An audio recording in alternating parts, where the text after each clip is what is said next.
Hello viewers, welcome to 360 investing. तो आज के इस बिजनेस एनालिसिस में एक बहुत बड़े मोनोपोली जो लिस्टेड है उसके बारे में बात करने वाले हैं। That is bottler for PepsiCo in India which is your Varun beverages. और VBL नाम का ये स्टॉक है। पिछले 5 साल में अगर आपने पोस्ट कोविड देखा होगा तो 50% CAGR का रिटर्न्स दिया है, लेकिन रिसेंट 6 महीने में जब से हमारा ये जनवरी कैलेंडर ईयर शुरू हुआ है अप्रॉक्सीमेटली 30 से 35% स्टॉक करेक्ट हो चुका है। तो ये इसके पीछे बहुत बड़ी कहानी क्या है, that is something we are going to decode in this particular video. So India के सॉफ्ट ड्रिंक मार्केट्स या जूसेस मार्केट को आप देखोगे तो 2 बड़े प्लेयर्स हमेशा से रहे हैं, that is Coca Cola and Pepsi. अब एक नया प्लेयर एंटर हो गया है जिसके वजह से थोड़ा सा एक प्रॉब्लम आ गया है इंडस्ट्री में, प्राइसिंग वॉर आ गया है। अपार्ट फ्रॉम दैट जो अभी VBL यहाँ पर है, one of the major bottlers है जो पेप्सिको के। सो बेसिकली यहाँ पर भी कंपनी काफ़ी एक्सपांशन कर रही है और कुछ प्रेशर आने वाले टाइम में प्राइस के ऊपर भी कंपनी के आ सकता है, बिकॉज मार्जिन्स के ऊपर थोड़े से रिस्क हैं। उसके बारे में हम समझेंगे, वैल्यूएशन के बारे में हम समझेंगे कि आज की तारीख में अगर 30-35% का करेक्शन आ गया है for any new entrant, those who want to enter fresh in this stock, या फिर आप जो होल्ड कर रहे हो लॉन्ग टर्म पर्सपेक्टिव से, तो क्या इसमें आउटलुक, ग्रोथ आउटलुक क्या दिखता है फ्यूचर में, ये भी हम समझेंगे। सो आप लोग में से जो मुझे पहली बार देख रहे हो, I am a research analyst. 360 investing पे हम मार्केट रिसर्च करते हैं। इससे पहले हमने सीमेंट वॉर के ऊपर भी ऑलरेडी वीडियो बनाई थी और ऐसे काफ़ी सारे डिटेल एनालिसिस हम सेक्टर वाइज बनाते हैं, फंडामेंटल फ्रेमवर्क्स, केस स्टडीज आपके साथ में शेयर करते हैं। Also we share technical strategies, chart reading strategies. So अगर आप मार्केट्स में डीप डाइव करना चाहते हो और समझना चाहते हो, then this is the right platform for you. Hit the like button and the subscribe button before we start.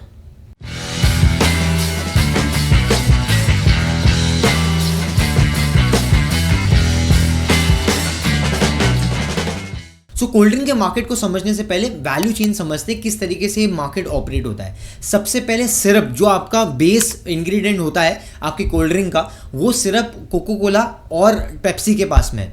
वो प्रोवाइड करते हैं अपने बॉटलर्स को। सो जो मैन्युफैक्चरर्स होता है वो बॉटलर्स, उसको बॉटलर्स बोलते हैं बेसिकली। तो ये मैन्युफैक्चरर्स के पास में प्रोवाइड करते हैं। अब वो मैन्युफैक्चरर्स पूरा प्लांट वगैरह लगाते हैं, पूरा मैन्युफैक्चरिंग करते हैं, उसके बाद ये आगे डिस्ट्रीब्यूट करते हैं होलसेलर को, वहाँ से रिटेलर के पास जाता है और रिटेलर के पास से एंड कंज्यूमर, आपके और हमारे लोगों तक soft drinks, juices, cold drinks वगैरह मिलती है। अब अगर आप देखोगे तो इंडिया में जो पेप्सिको का सबसे बड़ा बॉटलर है, मैन्युफैक्चरर है, दैट इज़ VBL। और VBL मतलब वरुण बेवरेजेस जो नाम बोलते हैं। वैसे ही कोको कोला में सबसे बड़ा इंडिया में कौन बॉटलर है, आप मुझे कमेंट्स में बताइए, ठीक है। सो ये क्वेश्चन है जो आप मुझे कमेंट्स में बताइए इसका आंसर। तो कोल्ड ड्रिंक की इंडस्ट्री में आपको पहले ब्रांड बनाना पड़ेगा, और ये ब्रांड कैसा बनता है, लोगों तक कैसे पहुंचता है, उसके लिए आपको मैं एग्जांपल देता हूँ। आपको याद होगा बहुत साल पहले जब मैं छोटा था, वो टाइम पे आमिर खान का एक एडवर्टीजमेंट है, काफ़ी वायरल हुआ था। जब वो एक शॉप में जाता है और बोलता है, ये बाल की दुकान, ठंडा दे। अबे फ्लावर पॉट, ठंडा मतलब कोका कोला, समझा? ठंडा मतलब कोका कोला। हाँ। और ऐसे ही कुछ एड्स आपने देखा होगा कि शाहरुख खान और शाहिद कपूर, रानी मुखर्जी ने दिल मांगे मोर, जो के सर की आवाज़ में था जिंगल, दिल मांगे मोर ऐसा। और उसके बाद में आप देखो वर्ल्ड कप के लिए इंडिया जाती थी तो इंडियन क्रिकेटर्स को लिए जाते थे पेप्सी के लिए। तो बेसिकली पेप्सी ने भी काफ़ी सारे जो रिकॉग्नाइज्ड आइकन्स हैं, काफ़ी सारे जो सेलिब्रिटीज़ हैं, उनको ऑनबोर्ड करके अपने जो कोल्ड ड्रिंक्स हैं उनको लोगों तक पहुंचाया। उसके बाद में आपको चाहिए strong distribution network. So distribution के लिए आपको टायर 2, टायर 3 सिटीज़ में भी पहुंचना पड़ेगा वहाँ पर, और क्योंकि आपने डिमांड तो क्रिएट कर ली, लोगों को आपने क्या दिया, एस्पिरेशनल वैल्यू दिया। तो आपने डिमांड क्रिएट कर दी, क्यूरियोसिटी क्रिएट कर दी लोगों तक। अब आपको फुलफिल करने के लिए नेटवर्क चाहिए। सो एक स्ट्रॉन्ग मार्केटिंग, एडवर्टीजमेंट और नेटवर्क के थ्रू आप लोगों तक पहुंच सकते हो, और इस तरीके से ब्रांड बना पेप्सी और आपका कोको कोला। अब ये क्योंकि इतने जगह पे पहुंच गया है तो इनका ऑलमोस्ट डिओपोली मार्केट था, जहां पर तीसरे प्लेयर को ये खड़े होने देते ही नहीं थे। लेकिन Reliance has other plans, because Reliance already बहुत बड़ी इंडस्ट्री है हमारे यहाँ पर आप देखोगे तो, और उनके पास पैसा है काफ़ी। तो वो उन्होंने जो जियो के साथ में किया, राइट, और जो अभी रिसेंट में हॉटस्टार ने जियो ने ऑलरेडी हॉटस्टार को अभी एक्वायर कर लिया यहाँ पर। तो बेसिकली इस तरीके से आप देख सकते हो कि इन्होंने पास में भी ऐसा किया, और अब वो कैंपा कोला के थ्रू इस इंडस्ट्री के अंदर एंटर कर गए। तो अब यहाँ पर वो क्या कर रहे हैं कि जहाँ पर स्टिंग आपको 20 रुपये में मिल रहा है, आपको 20 रुपये की पेप्सी या कोको कोला या थम्सअप मिल रहा है, यहाँ पर वो कैंपा कोला 10 रुपये में दे रहे हैं। तो pricing difference is almost 50%, right. और यहाँ पर बहुत सारे जो स्मॉल टाउन्स में है ये यहाँ पर मतलब लोगों को एक्सेसिबिलिटी मिल रही है। और एक और चीज़ हो रही है कि लोग प्राइसिंग की वजह से शायद से प्रेफर कर रहे हैं कैंपा कोला। अब ये आगे कितना पॉसिबल हो सकता है, नहीं पॉसिबल हो सकता है, क्या होने वाला है इस इंडस्ट्री में, ये मैं टुवर्ड्स द एंड कंक्लूजन में बताऊंगा। लेकिन अभी तक का ये मेजर थ्रेट है कमर्शियल टाइप्स। जैसे अगर आप मैकडोनल्ड्स में जाते हो तो आपको वहाँ पर कोको कोला मिलेगा, अगर आप डोमिनोज में जाते हो तो वहाँ पर आपको पेप्सी मिलेगी, सबवे में जाते हो तो आपको पेप्सी मिलेगी। तो इस तरीके से दोनों भी इंडस्ट्री में लोगों ने मतलब इन दोनों इंडस्ट्री ने अलग अलग कमर्शियल चेन्स के साथ में टाई अप किया और वहाँ पर अपने प्रेजेंस को और स्ट्रॉन्ग बनाया। सो VBL जो पेप्सी है, पेप्सी का बॉटलर है, यहाँ पर इनका ब्रांड देख लीजिए। पेप्सी में आपके पास में पेप्सी एज ए प्रोडक्ट है, माउंटेन ड्यू है, मिरिंडा है, 7 अप है। उसके बाद में जूसेस में भी आप ट्रॉपिकाना, स्लाइस, नींबूज। स्पोर्ट्स ड्रिंक में यू हैव गैटोरेड, 3 अलग फ्लेवर्स में आते हैं, राइट। ब्लू वाला मेरा वन ऑफ द फेवरेट है, आपका कौन सा है वो भी आप मुझे कमेंट सेक्शन में बता सकते हो। Then we have something like ice tea, जो आपका लिप्टन का है ice tea. Then you have snacks like cheetos हो गया, कुरकुरे हो गया, लेज हो गया, राइट, डोरिटोस, ये सब आपके पेप्सी का पार्ट है, राइट। और यहाँ पर भी आप देख सकते हो एनर्जी ड्रिंक में जैसा अभी स्टिंग वगैरह आ गया है। एंड पैकेज वाटर में भी है एक्वाफीना, ये भी आपने देखा होगा, जैसे कोको कोला में किनली है वैसा यहाँ पर एक्वाफीना है। सो बेसिकली काफ़ी सारे डाइवर्सिफाइड पोर्टफोलियो है। अगर आप इसका प्रेजेंस भी देखोगे, जैसे हम ऑलरेडी डिस्ट्रीब्यूशन नेटवर्क की बात करें तो आप देख सकते हो कितना वाइडली ऑलरेडी प्रेजेंस है VBL का। इनफैक्ट अगर आप एशिया में देखोगे तो नेपाल, श्रीलंका, ये सब एरिया से भी इनको काफ़ी ज़्यादा बिजनेस आता है। अगर आपने न्यूली 1-2 साल पहले की अगर आप बात करते हो तो साउथ अफ्रीकन जोन में भी उन्होंने काफ़ी एक्विजिशन किए हैं। और यहाँ पर आप देख सकते हो प्रेजेंस साउथ अफ्रीका में, नामीबिया में, राइट, जिम्बाब्वे में, then Zambia. There are lot of countries जहाँ पर VBL ऑलरेडी आ चुका है। और यहाँ पर आप सेल्स वॉल्यूम में देख सकते हो इंडिया अभी भी मेजर कंट्री है in terms of revenue growth for VBL। और यहाँ पर आप इंटरनेशनल मार्केट से आप देख सकते हो कि ओवरऑल सेल्स वॉल्यूम में 303 का कंट्रीब्यूशन रहा है। ओवरऑल वॉल्यूम ग्रोथ 18% CAGR रही है in last 5 years for VBL। So basically ये दोनों जगह पे। और मैं एक और चीज़ आपको बताता हूँ कि इंडिया में इतने प्रेजेंस होने के बाद भी अभी भी बहुत ज़्यादा ग्रोथ का पोटेंशियल है, बिकॉज ओवरऑल 9-10% के आसपास का एक कोल्ड ड्रिंक का मार्केट बढ़ रहा है। 18%, 15 to 18% ग्रोथ ऑर्गेनिक स्पेस में अगर आप देखोगे तो VBL रजिस्टर कर रहा है। लेकिन मैं आपको एग्जांपल देता हूँ, जैसे हम FMCG का मार्केट देखते हैं, काफ़ी पेनिट्रेटेड है, ऑलमोस्ट सैचुरेटेड है। जैसे हम कोलपाल का टूथपेस्ट यूज़ करते हैं तो आप देख सकते हो पूरे इंडिया में गांव-गांव में भी लोग टूथपेस्ट यूज़ कर रहे हैं आज की तारीख में, सोप्स यूज़ कर रहे हैं, हेयर ऑयल्स यूज़ कर रहे हैं। लेकिन मैं आपको एक स्टैट्स बताता हूँ, 1 करोड़ से ज़्यादा ऐसी दुकानें हैं जहाँ पर आपको सोप्स और ये ऑयल्स और बाकी चीज़ें मिलेंगी, FMCG वाले प्रोडक्ट्स।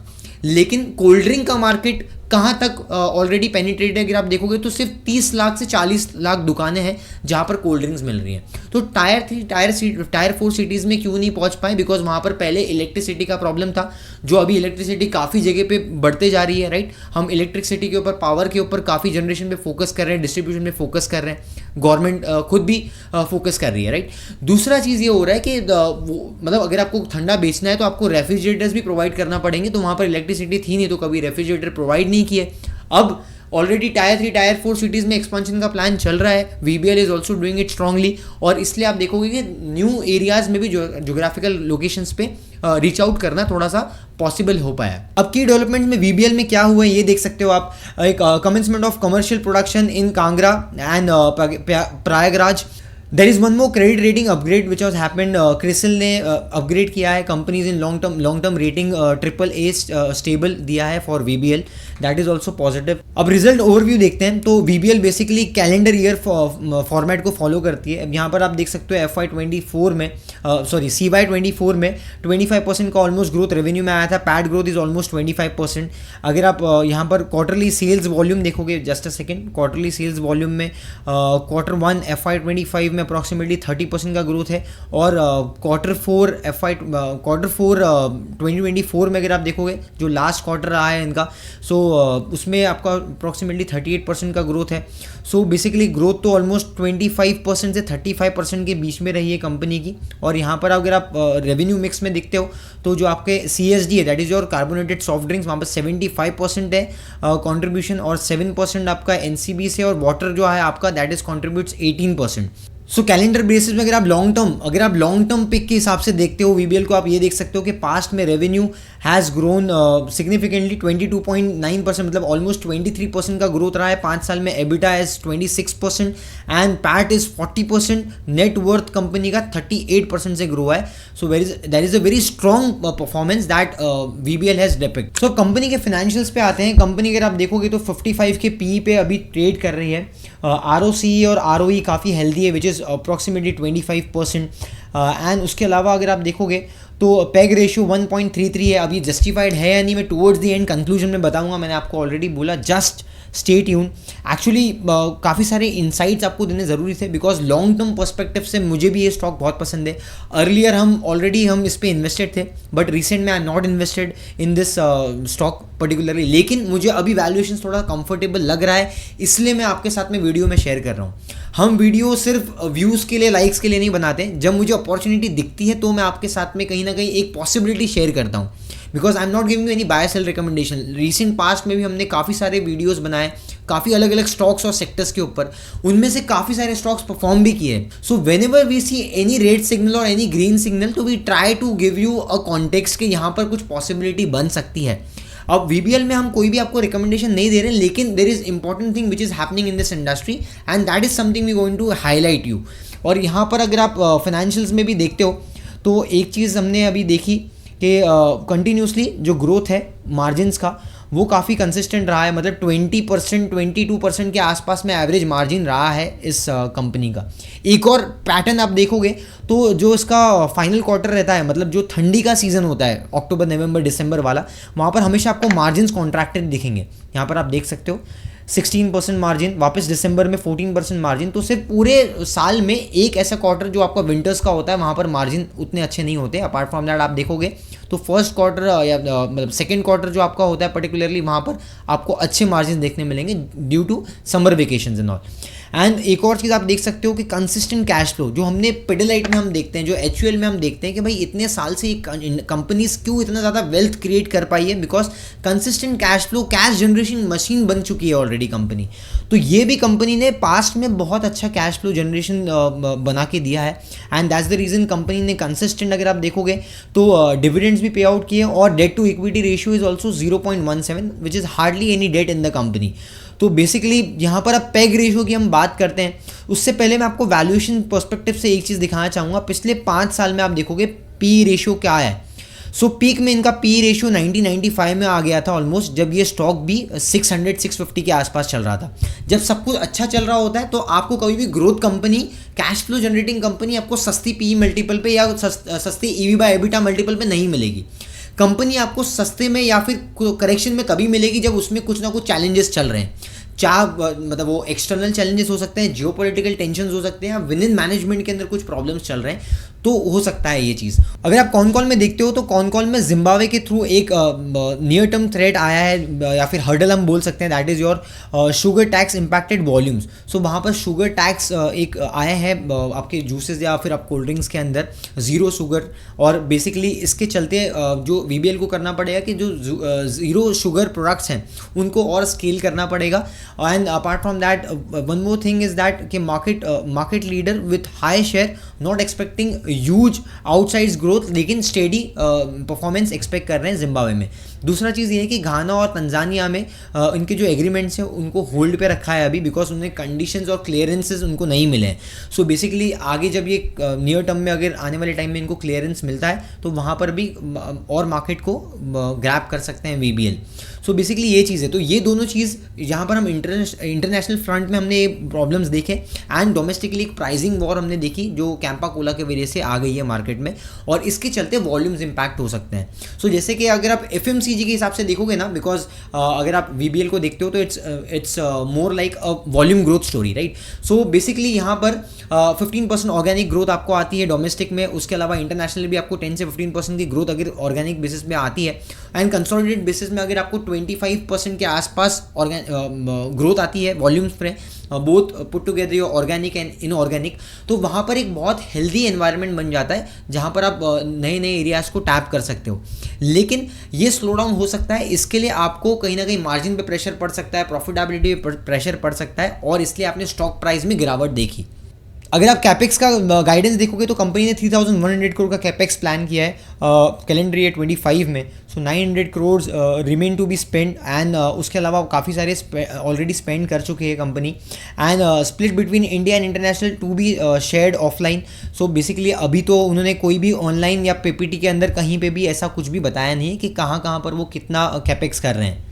यहाँ पर मैनेजमेंट कमेंट्री क्या बोल रही है? मैनेजमेंट बोल रही है we are quite comfortable with double digit volume growth guidance and for India in CY25, citing strong market tailwinds, urbanisation, electrification, cold chain, per capita income, मतलब ये सब चीज़ें कंपनी बोल रही है कि इसके थ्रू हम आने वाले टाइम में double digit growth almost intact रखेंगे। लेकिन भले मैनेजमेंट कुछ भी बोले, मार्केट को दिखता है, because market is smart, market को दिख रहा है, इसलिए मार्केट में कहीं ना कहीं करेक्शन आया है VBL में। अब यहाँ पर एक चीज़ ये स्टोरी है, प्राइजिंग वॉर जो है वो इम्पैक्ट करती है, हम इसको नहीं निगलेक्ट कर सकते, बिकॉज सेम चीज़ हमने सीमेंट में भी देखी, और हमने अभी एयरलाइन स्पेस में इंडिगो एयरलाइंस ने क्या किया उसमें भी हमने देखा, एंड थर्डली हमने एशियन पेंट्स के साथ में क्या हुआ वो भी देखा। तो price does matter, specifically India ऐसे मार्केट में जहाँ पर लोग काफ़ी प्राइस सेंसिटिव है। तो एक जगह पे आप देख रहे हो कि VBL पास्ट में बहुत अच्छा ग्रोथ दिखा है, जहाँ पर आप ये देख सकते हो कि 2022-2023 से ये 300 वाला स्टॉक ऑलमोस्ट 600 हो गया, या फिर उससे पहले 2022 में आप देखोगे तो 200 रुपीज़ का स्टॉक था। बेसिकली ये मैं आपको पहले का बता रहा हूँ, स्प्लिट से पहले की स्टोरी है ये। सो उसके बाद में आप ये देख सकते हो कि रिसेंट 6 महीने में 660 रुपीज़ से ऑलमोस्ट स्टॉक गिर के आ गया 450 रुपीज़ के आसपास। तो अब मुझे इतना इंटरेस्टिंग क्यों लग रहा है, क्योंकि आप देखोगे तो यहाँ पर मेजर सपोर्ट के आसपास या स्विंग सपोर्ट के आसपास स्टॉक आ रहा है, which is nothing but your 420-430 levels. So 430 levels के आसपास ये जो एक सपोर्ट जोन टेस्ट करेगा, there is a huge possibility कि सपोर्ट टेस्ट कर सकता है। तो यहाँ पर जैसे जैसे ये 450, 440, 430 के आसपास आएगा, कंफर्टेबल वैल्यूएशन वाइज भी होते जाएगा, और प्राइसिंग के अंदर भी आपको रिस्क रिवॉर्ड बेटर मिलते जाएगा। और एक और इम्पॉर्टेंट अपडेट मैं आपके साथ में शेयर करता हूँ कि काफ़ी सारे बड़े जो रिसर्च फर्म्स हैं और ब्रोकरेज इंस्टीट्यूट्स ने भी ऑलमोस्ट VBL में बाय रिकमेंडेशन रखा है। सो कंपनी के ऊपर काफ़ी पॉजिटिव रेटिंग्स हैं। अगर आप देखोगे ऑलमोस्ट रिसेंट में अभी एक ब्लॉक डील के थ्रू गोल्डमैन सैक्स ने भी ऑलमोस्ट बाय किया है स्टॉक को। अपार्ट फ्रॉम दैट 600 प्लस का टारगेट भी दिया है, एंड रिसेंट में आप देखोगे तो जेफरीज ने भी 700 का टारगेट दिया था। अपार्ट फ्रॉम दैट जो मोतीलाल ओसवाल है या फिर आपका शेर खान हो गया, बाकी भी जो ब्रोकरेज फर्म्स है वहाँ पर भी पॉजिटिव रेटिंग दी गई है। Now there is one more thing, अगर आप देखोगे तो जो ट्रेंड है कंपनी का ऑलमोस्ट नेगेटिव है, बिकॉज 50 मूविंग एवरेज के नीचे, 200 मूविंग एवरेज के नीचे, super trend is also in negative territory. लेकिन मेजर सपोर्ट जोन के आसपास जैसे हमने बात किया, अगर यहाँ पर आने वाले टाइम में आपको मेजर रिवर्सल साइन देखने मिलते हैं, डाइवर्जेंस वगैरह देखने मिलता है, या वॉल्यूम स्पाइक्स देखने मिलती है, या बड़ा कैंडल मारोबुजू कैंडल देखने मिलता है, तो आप आने वाले टाइम में हो सकता है you might find reversal in this particular stock. Valuation wise comfortable होते जा रहा है, मैंने आपको ऑलरेडी बता दिया, लेकिन यहाँ पर अभी तक there is no science of reversal, sign of reversal नहीं है, इसलिए इसके ऊपर मैं कोई भी बाय रिकमेंडेशन नहीं दे रहा हूँ वैसे भी। लेकिन it's too early to take a call, because अगर हम टेक्निकल फ्रंट में हम जब भी देखते हैं स्टॉक को, सो टेक्निकली कुछ मूवमेंट होना चाहिए, प्राइस थोड़ा कंफर्मेशन देना चाहिए, that is absent so far in VBL। So in the conclusion, जैसे हमने देखा कि कैंपा के थ्रू ऑलरेडी एक प्राइसिंग वॉर छिड़ गया है यहाँ पर, और वॉल्यूम्स पे और प्राइसिंग पे प्रेशर पड़ सकता है, भले मैनेजमेंट इसको डिनाई करे, लेकिन ये होगा, और इसलिए शायद से हमें स्टॉक प्राइस में मोमेंटम देखने मिला। दूसरा चीज़ ये है कि कंपनी ने बोला कि हम हमारे डिस्ट्रीब्यूशन चैनल को और स्ट्रॉन्ग करेंगे, जो कि ऑलमोस्ट उनको करना भी चाहिए। अपार्ट फ्रॉम दैट कंपनी ने बोल दिया कि वो अपने प्राइसिंग वॉर में ज़्यादा और प्राइस कट्स नहीं लेने वाले। सो जो 20 रुपीज़ का बॉटल अगर आप सोच रहे हो कि 15 रुपीज़ या 10 रुपीज़ में मिलेगा, तो अभी तक वो तो कंपनी ने बिल्कुल भी मना कर दिया है। अब एक और चीज़ यहाँ पर ये हो रही है कि कंपनी ने अपने ऑलमोस्ट जो अपनी क्वालिटी को भी इम्प्रूव करने की बात की कि वो प्रोडक्ट की क्वालिटी को इम्प्रूव करेंगे लेकिन वो प्राइस कट नहीं करेंगे। सो अगर आपको ये पूरा एनालिसिस अच्छा लगा है so do hit the like button and also subscribe to the channel, because ऐसे ही हम डिटेल रिसर्च लेके आते रहते हैं टाइम टू टाइम। अगर आपको कोई भी डाउट है तो आप मुझे कमेंट सेक्शन में पूछ सकते हो या फिर अपने व्यूज आप बता सकते हो कि आपको क्या लगता है वीबीएल के फ्यूचर के ऊपर। अभी तक अगर आपने वीडियो देख लिया है तो do share it with your friend, family members and relatives, because that's how they will get access to this wonderful case study. And आने वाले टाइम में हम और ऐसे रिसर्च लेके आते रहेंगे। For that you need to stay tuned with 360 investing. मिलते हैं अगले वीडियो में। Till then keep learning, keep going with 360 investing. See you in the next video. Thank you.